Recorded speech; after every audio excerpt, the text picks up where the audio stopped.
नमस्ते, मैं हूं संजय शर्मा और एक बार फिर यूपी तक में आप सभी लोगों का बहुत बहुत स्वागत है। हम बात कर रहे हैं एक बार फिर 69,000 शिक्षकों की भर्ती के मामले में।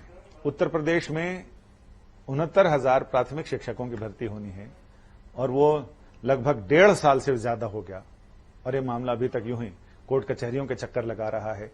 लेकिन कोर्ट कचहरी से निकले तो फिर दूसरी चीजें सामने आ रही हैं। ये समझ लीजिए कि ये मामला काणे का ब्याह टाइप हो गया। एक पुरानी कहावत है कि काणे के ब्याह में 70 लफड़े, 70 रोड़े। एक मामला थोड़ा सा हल होता हुआ दिखता है, आगे दूसरी आफत खड़ी रहती है।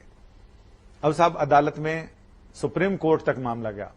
पहले सिंगल जज बेंच, उसके बाद डिवीजन बेंच का फैसला आ गया, फिर सुप्रीम कोर्ट में SLP आई, सुप्रीम कोर्ट ने नोटिस किया। अब मामला सामने आ रहा है कि कितनी गड़बड़ियां हुई हैं इसमें।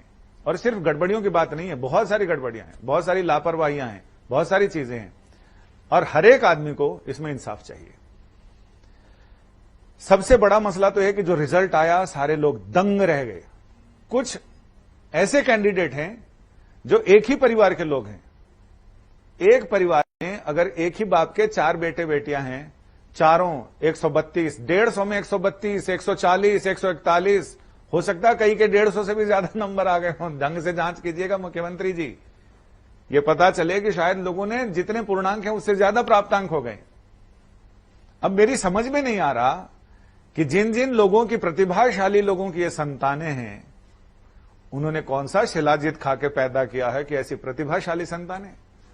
और 1 महीने में इतनी प्रतिभा। जिन लोगों ने TET का एग्जाम दिया था वो सारे लोग 100 में 30, 40, 50, 60 ऐसे नंबर लेके आ रहे हैं 100 नंबर में। लेकिन वो 5 सब्जेक्ट में 14 सब्जेक्ट की तैयारी 1 महीने में की और उनके 150 में 141, 140, 137। जो लोग एक साथ बैठे हैं उनके एक जैसे नंबर हैं। एक ही परिवार के 4 लोग बैठे हैं, उनके 130, 131, 130, 131 नंबर आ रहे हैं। एक खास परिवार के लोग हैं, ये भी पता चला है कि उसमें 1-2 लोग तो खास पार्टी के जिला अध्यक्ष हैं। जिन सारे लोगों के जान पहचान वाले, आसपास वाले, परिवार वाले, भाई भतीजा वाले, इन सारे लोगों ने जबरदस्त प्राप्तांक हासिल किए हैं। तो क्यों नहीं सरकार 140 से ऊपर या 130 से ऊपर जिन लोगों के नंबर आए हैं उनका विशेष इंटरव्यू कराए। आखिर ऐसे प्रतिभाशाली लोग हैं तो उनका इंटरव्यू होना चाहिए। और मीडिया भी उन लोगों को खोज रहा, हमारे रिपोर्टर भी खोज रहे हैं। वो ऐसे भूमिगत हो गए हैं कि उनका पता नहीं चल रहा। कई लोगों ने तो तंज कसते हुए लिखा है कि फलाने फलाने हीरो हीरोइन के बच्चे बच्चियों के तो आप सारे दिखाते हो कि उनके नित्य क्रिया हो गई है, इनके नहीं। तो साहब मैं उनसे यही कहना चाहता हूं कि वो मशहूर लोगों के बच्चे हैं, इसलिए उनके एड्रेस ढूंढने में परेशानी नहीं होती। और ये सारे लोग आम लोग हैं, आम में भी खास हैं। बड़ी प्रतिभा से इन्होंने सारी चीजें अर्जित की हैं, प्रतिभाशाली हैं। तो दिनकर जी ने भी लिखा है कि जय हो जग में जले जहां भी नमन पुनीत अनल को। यानी कोई भी अग्नि अगर है वो कहीं भी जले, उसको नमन करना चाहिए। अगर प्रतिभा की अग्नि है, चिंगारी है, तो हम भी चाहते हैं कि वो ज्वाला बने, लेकिन ऐसा ना हो कि किसी का हक चला जाए। एक खास परिवार के लोग 140, 142, 145 नंबर लेके आ रहे हैं, तो इसमें जांच तो होनी चाहिए। सवाल पहले भी उठा था, जिस समय एग्जाम हुए थे उस समय भी यह सवाल उठा था कि साहब पेपर लीक हुए हैं। लेकिन बाद में सरकार ने यह कह के पल्ला झाड़ लिया कि नहीं, वो दूसरे उसमें पेपर लीक हुए थे, इसके पेपर लीक नहीं हुए। पेपर लीक नहीं हुए तो खास परिवार के, जिनमें पटेल परिवार के 3-4 संतति है, गोरख सिंह जी के 3-4 लोग हैं, एक तिवारी जी के 3-4 बच्चे हैं, एक पांडे जी के 4-5 हैं, यादव जी के हैं। तो साहब ऐसी कौन सी शिलाजीत की दवा आ गई जिसको खा के आदमी एकदम पूरा ऐसा एग्जाम लिखे कि आदमी सामने वाला फ्लैट। इसकी जांच होनी चाहिए। दूसरा, एक कई बच्चों ने मुझे मैसेज भी दिया और वो आपस में भी बात करते हैं।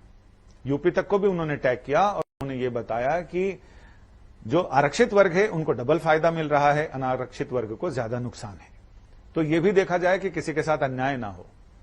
और बहुत सारी चीजें मेरे पास, मैं उसके प्रिंट आउट भी दिखाना चाहता हूं, लेकिन प्रिंट आउट मैं आपको फिर दिखाऊंगा। लेकिन मेरे मोबाइल पे बहुत सारे मैसेज लोगों ने भेजे हैं जिनमें पूरी सूची बनाकर उन्होंने बताया है कि आखिर क्या क्या हो रहा है और कैसा कैसा हुआ है।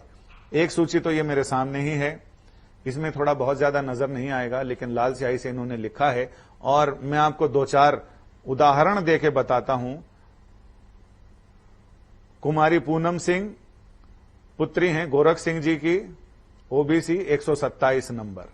इन्हीं गोरख सिंह जी के अश्विनी कुमार सिंह गोरख सिंह जी के ही बालक हैं, 126 नंबर, उनको 127, इनको 26। अच्छा, और गोरख सिंह जी के एक और परिजन है कोई कुमारी पूनम सिंह, उनके 127, यानी 2 के 127, 1 के 126। इसके अलावा नानू यादव जी के देवांश यादव, कृष्णकांत यादव, अर्चना, ये 3 लोग परीक्षा में शामिल हुए और तीनों के नंबर हैं 128, 132, 131। अब साहब ये तो जबरदस्त है कि एक पटेल साहब का परिवार है जिनके 4-5 लोगों के एक जैसे नंबर हैं। तो और इन्होंने ये भी लिखा है कि एक ही सेंटर के कई लोग हैं जिनको जबरदस्त अंक मिले हैं। अब ये लिखा है कि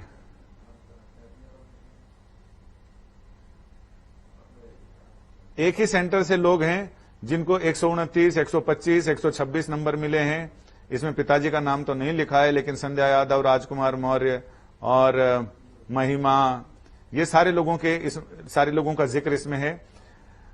कुछ लोगों ने यह भी कहा है कि जब टीईटी का एग्जाम दिया तो उनके शायद 100 में से बहुत कम नंबर आए। 1 महीना 1.5 महीना बाद सीटेट का एग्जाम दिया, उनके 140, 142, 145 कौन सी कुंजिका घोल के पी गए पता नहीं। ये सारी चीजें पूरे तंत्र पर सवाल खड़ा करती है, शासन तंत्र पर, जिसके बारे में पीठ थपथपाते नहीं थकते हमारे मुख्यमंत्री और शिक्षा मंत्री, बेसिक शिक्षा मंत्री, कि हम अपने यहां कोई अन्याय नहीं होने देंगे। उत्तर प्रदेश को उत्तम प्रदेश बनाना है, लेकिन यह प्रदेश तब बनेगा जब लोगों का भरोसा आपके तंत्र में रहेगा। लेकिन इस तरह की चीजें होंगी तो भरोसा नहीं होगा। हमारी टीम तो लगी हुई है इन सारे कैंडिडेट्स को ढूंढकर इनसे पूछने की कि भाई साहब आपने कौन सी कुंजी कैसे घोल के पी ली जिससे कि आपको 150 में 140, 42, 45 नंबर आपके आए। अगर प्रतिभा इतनी जबरदस्त है तो उनको अलग से सम्मानित किया जाना चाहिए। और किसी तरह का कोई घोल है, कोई झोल है, तो फिर उसकी जांच भी होनी चाहिए। बिहार में जांच हुई थी और जिस समय टॉपर से इंटरव्यू लेने जब हमारी टीम के लोग पहुंचे तो वो 4 लाइन सही से लिख नहीं पाए। तो ऐसे लोगों को या तो घूंघट में रखे सरकार, क्योंकि किसी न किसी दिन तो उनका पता चलेगा और उस समय फिर सरकार के लिए ये बताने को नहीं होगा कि आखिर उनको कौन सी प्रतिभा चयन परीक्षा में इतने नंबर मिले। प्रतिभा अगर है तो उससे किसी को कोई गुरेज नहीं, लेकिन बिना प्रतिभा के अगर है तो इसका मतलब वो किसी योग्य आदमी की जगह ले रहा है। और जहां तक बात है 40-45% की, मैं इस मामले में व्यक्तिगत रूप से मैं इससे सहमत नहीं हूं कि एक 30, 35, 40, 45% अंक लाने वाला शिक्षक, उम्मीदवार शिक्षक हो और नई पीढ़ी को तैयार करे। अंकों की बात नहीं, अगर वो 4 लाइन अच्छे से साफ साफ लिखे, शुद्धता के साथ, गणित भाग के हिसाब आए, हिंदी अंग्रेजी अच्छे से हो, तो कोई दिक्कत नहीं है उनके हाथों में अपने नौनिहालों के कमान सौंपने में और भविष्य को उनके हाथों में रखने में। लेकिन अगर वो 4 पंक्तियां खुद शुद्ध से लिख नहीं सकते, बोल नहीं सकते, 2 और 2 4 का हिसाब नहीं लगा सकते, अंग्रेजी में भी हाथ तंग है, तो फिर आप खुद सोचें कि क्या आप अपने बच्चों को ऐसे शिक्षकों के हाथ में देना पसंद करेंगे। कोई दूसरा विभाग होता जिसमें एलडीसी, यूडीसी का मामला हो या कोई और मामला हो, उसमें तो आप कम प्रतिभा को भी चला सकते हैं। लेकिन ये शिक्षक का मामला है। शिक्षक पूरे राष्ट्र का गुरु होता है, पूरी एक पीढ़ी का गुरु होता है। क्या सरकार चाहेगी, और यहां तो मुख्यमंत्री की कुर्सी पर गुरुजी बैठे हुए हैं, तो क्या वो चाहेंगे कि ऐसे लोगों के हाथों भविष्य छोड़ दिया जाए। सुप्रीम कोर्ट में भी मामला चला, मैं उस समय सुनवाई में था। सुप्रीम कोर्ट ने भी ये कहा कि जो शिक्षा मित्र हैं उनके साथ किसी तरह का अन्याय ना हो, उनके साथ छेड़छाड़ ना हो। और कोर्ट ने यह भी हिसाब मांगा है कि कितने शिक्षा मित्र ये 69,000 की परीक्षा में पास हुए हैं। 8,000 कुछ 100 कुछ ऐसा आंकड़ा ये था।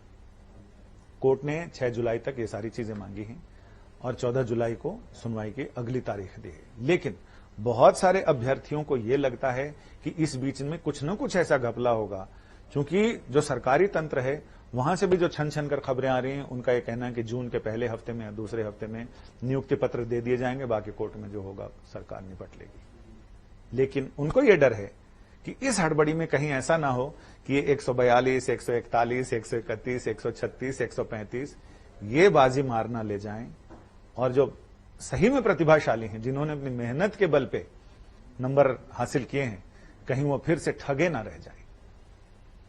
तो ये जिम्मेदारी हमारी तो है, हम तो वॉच डॉग हैं, लेकिन सरकार की ज्यादा बनती है जिनके नाम पर ये सारी चीजें चलती हैं। पिछली सरकारों ने अपने अपने हिसाब से अर्हता और शर्तें रखी और भर्तियां की, जिनमें 40 और 45 अधिकतम, न्यूनतम नंबर इतने कट ऑफ सेट किए कि 45% नंबर अगर जनरल क्लास के हैं तो उन्हें भर्ती मिलेगी, और 40% अगर रिजर्वेशन कोटे के यानी SC/ST क्लास के हैं तो उनको शिक्षा मित्र बनाया जाएगा, शिक्षक बनाया जाएगा। लेकिन अब की ये सरकार अगर 65 और 60% कट ऑफ रखती है तो मेरा मानना है कि ज्यादा प्रतिभाशाली लोग उसमें आने चाहिए। लेकिन ज्यादा प्रतिभाशाली के चक्कर में यह ना हो कि किसी खास पार्टी के खास जिलाध्यक्ष ने अपने प्रतिभा का इस्तेमाल करते हुए इन सारे लोगों को आगे बढ़ा दिया, तो ये नई पीढ़ी के लिए तो नुकसानदेह होगा। और इसमें हम अभी से, ये हमारी कोशिश है कि लोग जागरूक हों। लॉकडाउन चल रहा, लॉकडाउन का ऐसा फायदा ना हो जाए कि अगली सारी पीढ़ी का भविष्य ही लॉकडाउन हो जाए।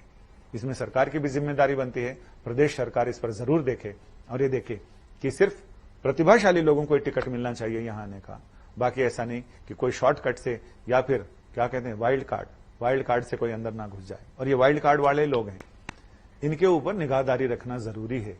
अगर निगाहदारी ना हुए तो सावधानी हटी और दुर्घटना घटी, और ऐसी दुर्घटना घटेगी फिर नई पीढ़ी फिर कैसे निकलेगी। अभी जैसे निकल रहे हैं यूपी के प्रतिभाशाली लोग, फिर इससे भी ज्यादा प्रतिभाशाली निकलेंगे, क्योंकि जिस तरह से शिक्षक पास होकर आया है वो कोशिश करेंगे कि वो उनके भी विद्यार्थी, उनकी भी आगे वाली नस्लें वैसे ही निकलें। फिर सोच लीजिए भविष्य कहां रहेगा, राज्य का भविष्य, देश का भविष्य, और ये हम सारे लोगों का आपके ही हाथों में है। आपके हाथों में मतलब उत्तर प्रदेश सरकार के हाथों में। नमस्ते।